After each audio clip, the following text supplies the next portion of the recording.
Hello, I'm Dr. Patrice Little here at NP Student Mag, where we're keeping you updated with every aspect of your life in and out of school. Today we are talking aesthetics with Lori Robertson of Skin Perfect Medical in Southern California. Welcome, Lori. How are you? Thank you so much, Patrice. I'm doing terrific. Thank you so much for having me. And student NPs and education is what I'm all about, if you know me. So this is awesome. Thank you. Well, let's get started because this by far is the most popular topic among nurse practitioner students. Can you tell us a little bit about your background and how you got started in aesthetics? Absolutely. I was an ER and ICU nurse for about 24 years. Loved it. You know, I just kind of went to those different areas because I love the specialties. And then actually educate myself out of a job. I got my master's in nursing, and the hospital at that time in 2004 didn't have any mid-levels, didn't have any PAs or NPs. I don't like the word mid-level, but you know. But anyway, didn't have any. So I ended up working in family practice for a few years. Loved it because my background in ICU and ER helped me be a really good provider. And I found a lot of things that the physicians would miss because they didn't listen to the patient. And we do. We listen to those patients, and we listen to our sixth sense that we've developed. So I think NPs are the amazing providers. Anyway, one day I went and got Botox somewhere with a friend of mine, Buddy Botox, and I looked around the clinic and I thought, wow, this is really nice. This is kind of a nice job. Nice music, it's calm, have time to chit chat with the patient and get to know them. And I never really had that luxury. So I kind of looked into it and started working in aesthetics, got a job, and they trained me on the job. I was only trained for 3 months, and then the PA went on maternity leave. So I was kind of stuck after 3 months, but I kept my family practice job, and I did both for about 9 months, and then decided to go ahead and just change over to aesthetics because I enjoyed it so much. And I was afraid I would lose all of the knowledge I had from family practice. You know, you've got so many standardized procedures and protocols, and you know, JNC, what is it, 20 by now? So I ended up going over to aesthetics, and I found my passion. Never dreamed I would, but I found my passion.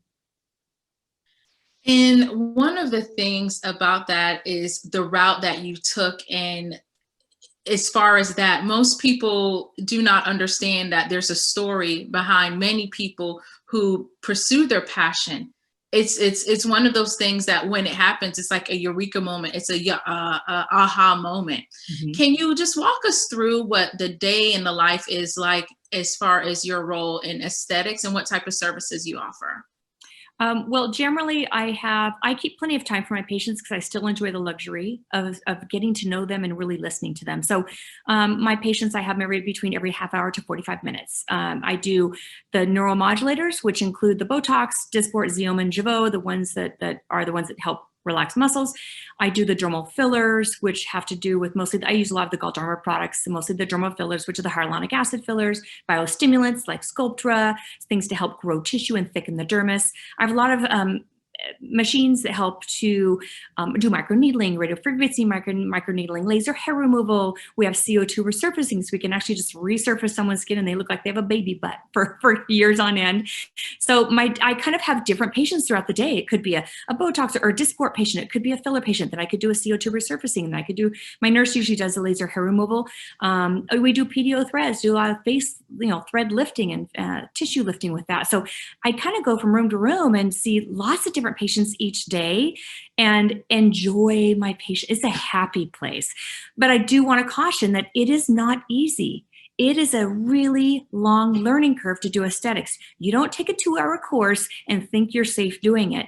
And I see that so often that I want to caution the students out there and the nurse practitioners out there, be careful. You need to make sure that you know what you know, because you don't know what you don't know, and it can be very dangerous. And I'm happy that you mentioned that. I had an opportunity to see you in action in, I believe it was at the Win for the aesthetic show back in 2015.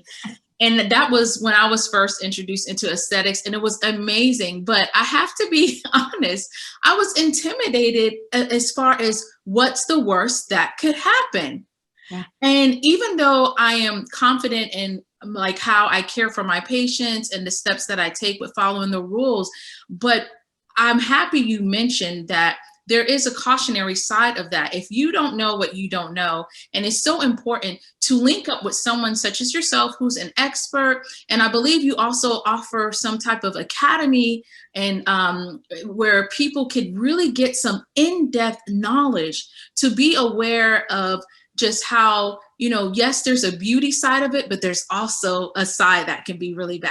Can you talk us a little bit more about, or share some more about your course that you offer and what one should expect to take it, who takes it? Absolutely. Let me kind of give you a little background that I teach all of the United States and Canada. So when I go and I train doctors, nurses, and PAs, I have seen so many through the years that say, I've been doing this for 10 years, and I expect them to be a high-level advanced injector. And when I watch them inject, I can tell by their technique that they don't know what they're doing, that they don't know anatomy, they don't know the vessels, they don't know the depth that the needle is in, they don't know the rheology of the product. There's so much to know. And I realized very quickly that someone can do this for 10 years and still be just as basic as day one if they haven't sought to get education and read research in this specialty. If you don't plan on continuing to learn, don't get into medicine, because it changes every day. So my partner, Dr. Gideon Kwok, and myself, on Instagram, he's Dr. Guns and Needles. I'm injection expert. But we put together an aesthetic immersion school. It's called The Aesthetic Immersion.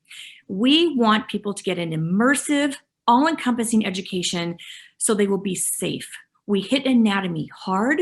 We hit rheology hard, which is a molecular structure of the products. You know exactly how Botox or botulinum toxin type A works in the cells. You know what the cross-linking is of the different products. So how you choose what you choose to put in your patient.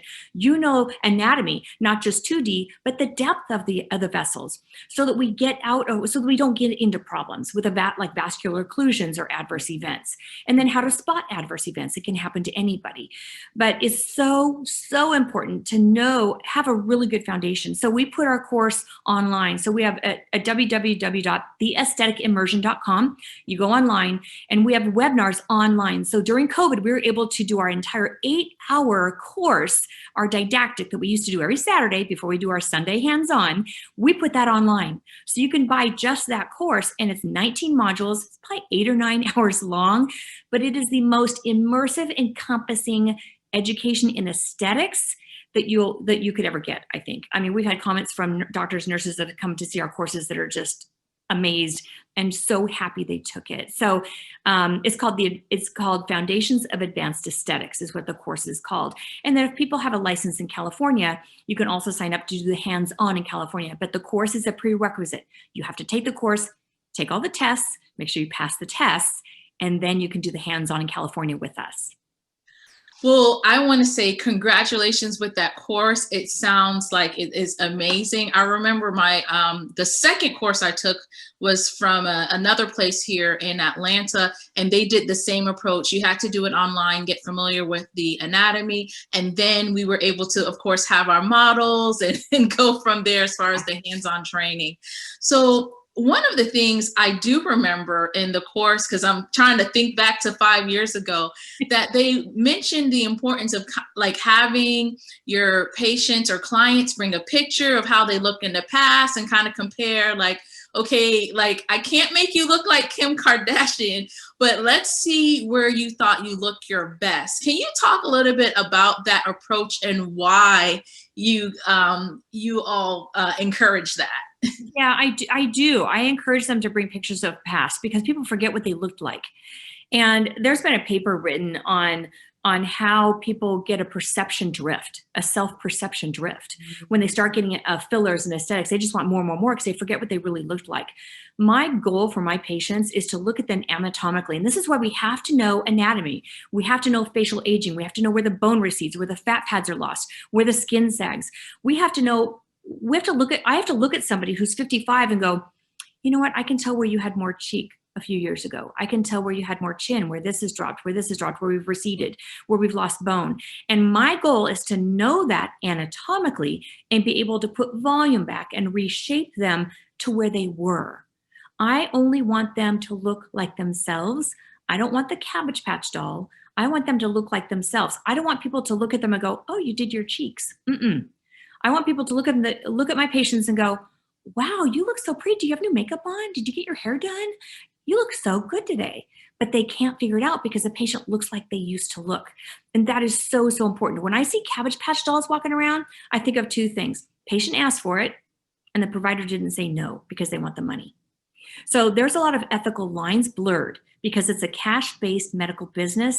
If you're going to get into this, do not blur your ethical lines. Make sure that you stay there for the patient. You stay very patient-centric. It's about that patient. It's not about your pocketbook. And the patients will know that. They will know that you have their best interest at hand, and they will refer you more business, and you will get more money on the back end if you stay focused on that patient and honest and ethical. And I can't impress that enough. We want people looking like themselves. So when you see funky looking people out there, I'm like, that provider wanted the bucks, and they just wanted to do what the patient asked for, because the patients don't know that more cheeks isn't good to lift this up. It just gives them more cheeks.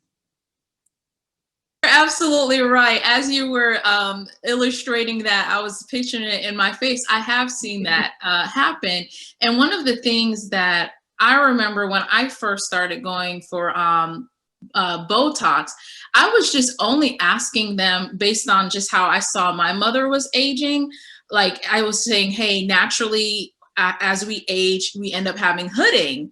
So the physician who does my Botox, he was just like, oh, you only need a few little units here and there. And then with time, I realized it was that, I don't know the correct term. I want to say like it becomes a little bit fixated, so it's not as bad. Can you describe what that is when you go, when you're younger, just for just little things? I think I was mid-30s.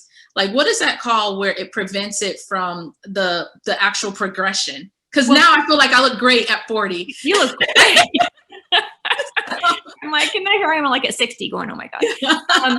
But yes, there's a couple different phases. There's a maintenance phase and an active wrinkle reduction phase. Okay. So when people come to me and they have this deep crease in their glabella, it's been there for 30 years. I probably can never take that away, because there's a physical groove in there. If you feel it, it's like, it's a physical groove. But you keep in mind, it's the muscle contraction that makes the wrinkles. So if I have someone younger, I have somebody who's 25, 30, who goes, oh my gosh, look at these deep lines. And they already have little lines that are starting to set in. And they go, my dad has these horrible lines up here. And they lift their forehead up and they really wrinkle it. But yet when they drop it down, it's not horrible. I know that they are going to get wrinkles when they get older. Even though that they have thick dermis, they're young, they're 25, 30 years old, they're going to get wrinkles as they get older. So that younger group, I don't need to keep them frozen. I just need to give them a neuromodulator maybe once every 6 months to prevent them from getting lines as they get older. So if you think about it, the neuromodulator works for about 3 months. They're frozen. 4 months, they're moving, maybe re-wrinkling. 5 months, re-wrinkling. 6 months, you get it again. So really only 4 months out of the year, 2 here, 2 there, it's really going to be wrinkling. That's not enough to give you deep wrinkles when you age. So with younger people, you can just put them into a little maintenance phase twice a year and they're golden. Older people, if you think about it, here's a piece of paper. Older people, if they have a crease, okay, say this is the forehead crease. If they have a crease, if they move even a little bit, it's going to recrease in that pathway of least resistance if that line is there. So we need to keep them more frozen to let that skin move, smooth out on its own. So keep in mind, neuromodulators don't take the wrinkle away. It only inhibits muscle contraction. So if you don't frown, you never need Botox. So it just inhibits the contraction. But if you have a line there, that's going to be the pathway of least resistance. If there's no wrinkle, you can move more and it won't crease as easily. So the key is keep it flat, let the skin relax, let the skin smooth itself over time, and you can kind of spread it out when there's no wrinkle, pre-existing wrinkle there. Thank you for breaking that down for us, because that is, see, all of that right there, students, viewers who are tuning in, those are the things that are so important. When you have that foundation, you are, number one, able to educate your patient. And when you have that strong foundation, the education also helps you it's connected to great outcomes as well, is what I'm trying to say. So thank you, Lori, for bringing that information with us. And there are many students I know who will want to get in touch with you after today. Where can they find you provided your website, but where can they get connected with you?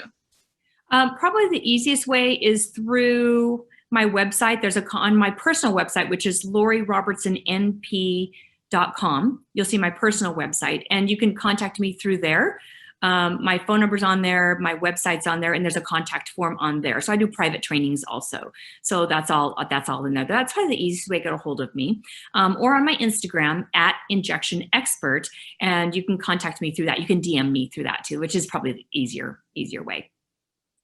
Again, thank you for that beautiful presentation on aesthetics. And again, those who are tuning in, feel free to outreach to Lori if you have any additional questions, and stay tuned for our next episode at NP Student Magazine, the definitive voice of nurse practitioner students. Take care. Thank you. Thanks for tuning in. Don't forget to subscribe, like, and share.